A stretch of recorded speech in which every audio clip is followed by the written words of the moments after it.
Bonjour et bienvenue au mardi de la Margate d'été. Nouvelle expression, aujourd'hui on va parler du fil d'Ariane. Alors d'où est-ce qu'elle vient cette expression? Là on va remonter à la mythologie grecque.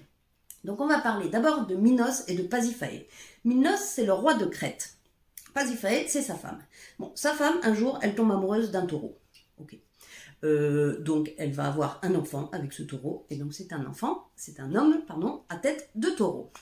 Alors, c'est assez vite compliqué parce qu'il est un peu violent, donc il l'enferme dans un labyrinthe pour avoir la paix. Mais quand même, tous les ans, donc Minos demande aux Athéniens de fournir 7 jeunes filles et 7 jeunes hommes pour donner à manger au Minotaure. Alors, les Athéniens, au bout d'un moment, ils en ont un petit peu marre quand même d'avoir 14 tués tous les ans. Et donc, Thésée, qui est un homme beau et fort, et grand je suppose, se dit, allez, on va arrêter ça, moi j'y vais et je vais le tuer le Minotaure. Donc il va au milieu de ces 7 jeunes hommes et 7 jeunes filles pour tuer le Minotaure.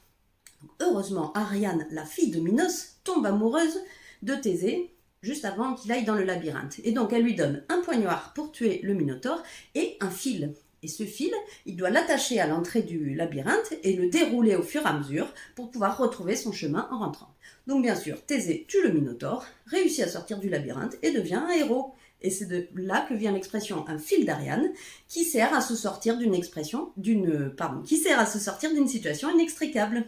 Voilà, je vous dis à mardi prochain.